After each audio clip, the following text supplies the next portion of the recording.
Biden's $10,000 loan forgiveness scheme has once again thrust the value of a college degree into the center of public debate.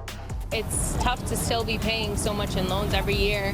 According to the College Board, the average out-of-state cost for a student attending a four-year college is $149,720 when including tuition, books, and room and board.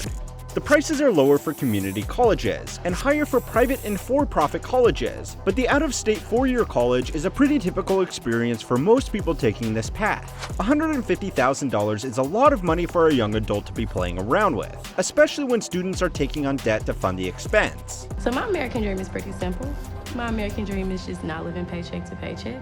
But most don't look at a college degree as a frivolous purchase. It's an investment that will produce stronger returns over a working career. The data still backs this up. The cost of a college degree has increased significantly, but just by the numbers, it is still a good investment with a typical college graduate earning $650,000 more than a typical high school graduate over the course of their career, according to a Pew Research study. But just because something is a good investment doesn't mean that there aren't better investments available. So it's time to learn how money works to find out how good a college degree is according to the numbers and explore some alternative investments. This week's lesson was brought to you by Stamps.com. Stamps.com brings the services of the U.S. Postal Service and UPS right to your computer. This holiday season is approaching us fast, and I'm getting ready to send out some gifts, year-end paperwork, and maybe some upcoming How Money Works swag. Luckily, Stamps.com has everything I need to navigate this insane holiday season. It's a 24/7 post office that you can access from anywhere. No lines, no traffic, no hassle. If you're a business owner or responsible for shipping large amounts of packages or letters, you should use Stamps.com. With inflation on the rise, every dollar counts, and you need to be doing everything you can to protect your margins. Fortunately, Stamps.com provides major discounts on USPS and UPS of up to 86% off. Get ahead of the holiday chaos this year. Get started with Stamps.com today. Sign up at stamps.com/howmoneyworks for a special offer that includes a 4-week trial, plus free postage and a free digital scale. No long-term commitments or contracts. Nice. Just go to stamps.com/howmoneyworks. Thanks to Stamps.com for sponsoring this video. Now, is college a good investment? Well, by the numbers, if you think you would be a typical student, then no. The $650,000 in additional income you would earn over a 40-year career from an initial investment of $150,000 works out to be an annualized ROI of 3.5%, which as far as investments go, is shit. Investing that $150,000 into a broad market equities portfolio would generate returns of $9.3 million over the same 40-year time horizon, assuming historic market returns. You might think it's unfair to assume historic market returns, but by that logic, it would also be unfair to assume the historic value of a college degree, so we have to work with the figures we got. Using this strategy, a 4-year college degree would need to cost less than $10,000 for the $650,000 in additional income to match market expected returns. Cheap colleges do exist, and going to a local school can save you a lot of money on accommodations if you are fortunate enough to be able to stay with your parents. $10,000 is a stretch, but with scholarships and assistance programs, it is possible. However, passive investing has some other advantages besides the mad gains. Setting aside and forgetting a stock portfolio until you retire literally requires you to do nothing. If you drop out of your college degree, decide that you hate the career you chose, or develop an injury or illness that makes you unable to work, then your college degree effectively becomes useless. An investment portfolio, on the other hand, doesn't care what you do with your life. What? What? As long as it stays in the market, it should be making you money. For all of you canceling your college applications right now, consider this as well. The earnings gap only factors in the price of attending college. It doesn't factor in the 4 years of earnings you would get by working a job instead of studying. Come on, dude. Today's typical high school graduate aged 18 to 24 with no further education is paid an average of $23,000 per year working full-time according to Pew Research. That's close to $100,000 in foregone earnings in the 4 years of college, assuming the student does not have a part-time job. If they did, the earnings gap would still be there, it just wouldn't be as wide. But that's not even the best part. A lot of these statistics are based off of samples from the population of high school graduates and the population of college graduates. As with figures derived from a sample population, they are prone to selection bias. People that meet the requirements and make the decision to go to college are on average more likely to have ambitions of high-earning careers than those who do not go to college or do not meet the requirements to do so. Now certainly, there are plenty of college students who are not very ambitious at all, and there are people who don't even graduate high school who hustle like crazy to make money. But on average, the college crowd are going to be more money motivated than the dropouts. That means if you are a motivated individual that's going to pick a non-college career path based off earnings potential, then you are likely to close the $650,000 earnings gap between high school and college graduates significantly.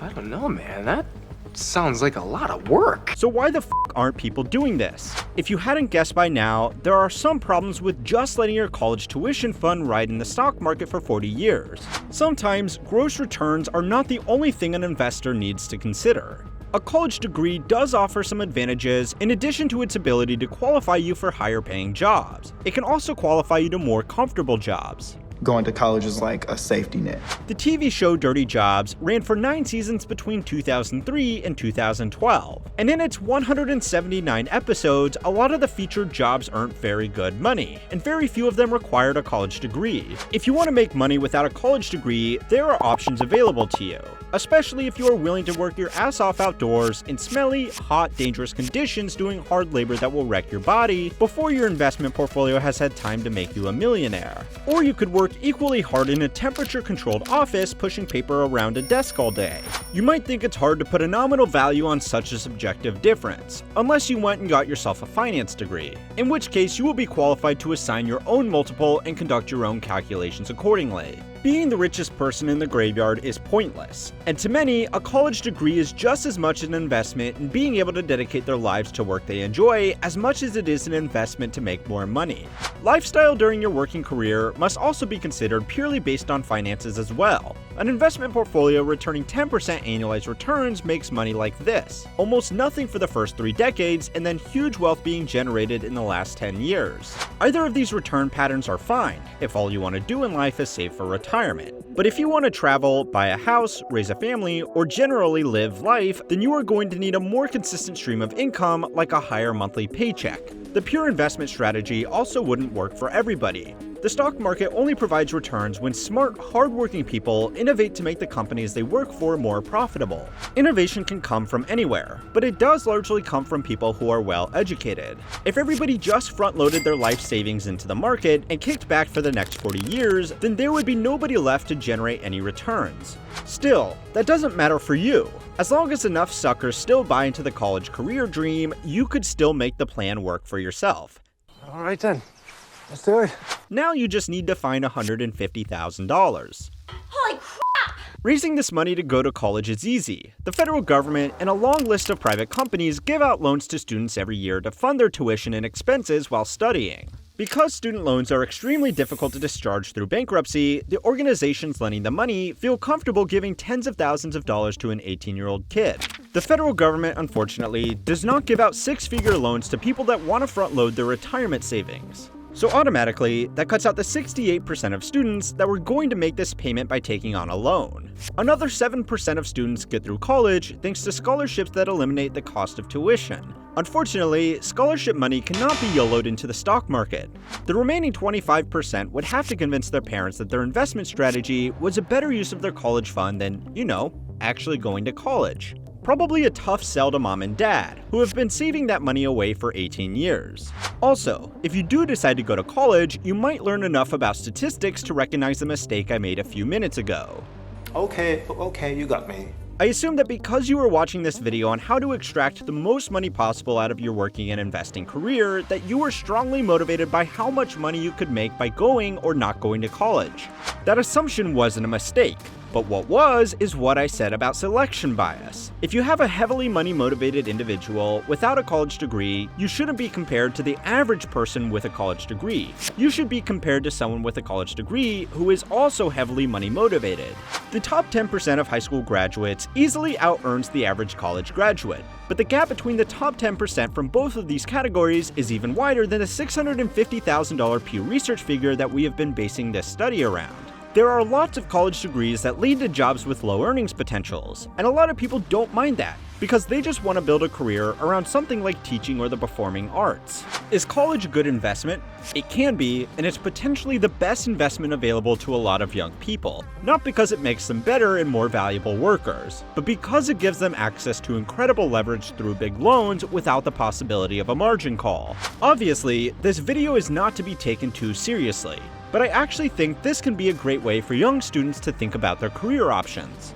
If college is an investment, then you should treat it like an investment. If you were investing $1,000 in a stock on Robinhood, then you would look at the data, assess the industry that the company operates in. What does the future of the industry look like? How expensive is the stock? What are its earnings? Is the stock overhyped? Will the company still be around in 20 years' time, or will it be made redundant by new technology? Is there a cheaper way to get exposure to the same industry?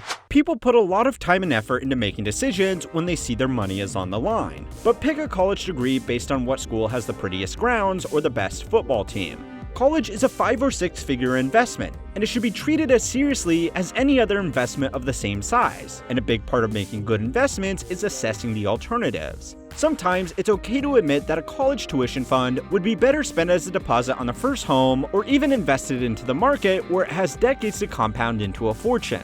Oh, but I probably should have mentioned to you that you would probably screw it up anyway, because you would likely get nowhere near historic market returns even though it's the simplest thing to do. To find out why, go and watch my video on why you suck at investing. Thanks again to Stamps.com for making it possible to keep on learning how money works. Your one student loan, which you won't have to start paying or even look at until you graduate, covers your housing and most of your groceries, so you won't need to learn how to budget for these fundamental human necessities until you graduate, can't get a job, and your parents start charging you for both. No.